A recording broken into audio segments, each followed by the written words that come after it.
కాలుష్య కోరల్లో చిక్కుకుపోయిందంటూ 99 టీవీ కథనాలపై ఎట్టకేలకు పల్నాడు జిల్లా అధికార యంత్రాంగం స్పందించింది. దీంతో పొల్యూషన్ బోర్డు అధికారులు తంగెడ గ్రామంలోని కృష్ణానది వాటర్ శాంపిల్స్ ను సేకరించారు.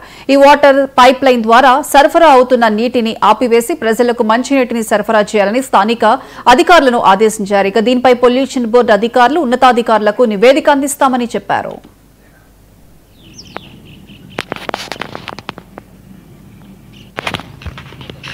గుంటూరు రీజనల్ ఆఫీస్ నజీనా బేగం గారి మేడం గారి డైరెక్షన్ ప్రకారము మేము ఇక్కడ వాటర్ శాంపుల్స్ కలెక్ట్ చేస్తున్నామండి. ఈ వాటరు ఇలా గ్రీనిష్గా ఫామ్ అయిందని మనం తెలుసుకొని వాటర్ శాంపుల్ కలెక్ట్ చేస్తున్నాం. అసలు ఏంటి ఈ వాటర్, ఎందుకు ఇలా అయింది వాటర్ అన్నది ఈరోజు శాంపుల్స్ 3 శాంపుల్స్ కలెక్ట్ చేస్తున్నాము. ఇక్కడ ఒకటి మిడ్ స్ట్రీమ్ ఒకటి కలెక్ట్ చేస్తున్నాము. ఇక్కడ వాటర్ ఇన్ఫ్లో వెళ్ళే ట్యాంక్ కూడా ఉంది. సో మనకి అక్కడ కూడా ఈ ఆర్డబ్ల్యూఎస్ గారు సార్ కూడా వచ్చారు. సార్తో కలిసి బోట్లో వెళ్ళి మేము అక్కడ కూడా శాంపుల్ కలెక్ట్ చేయబోతున్నాము. మా ల్యాబొరేటరీకి పంపిస్తాము, పొల్యూషన్ కంట్రోల్ బోర్డు ల్యాబొరేటరీకి పంపిస్తాము. వచ్చిన తర్వాత రిజల్ట్ మీకు తెలియపరుస్తాం.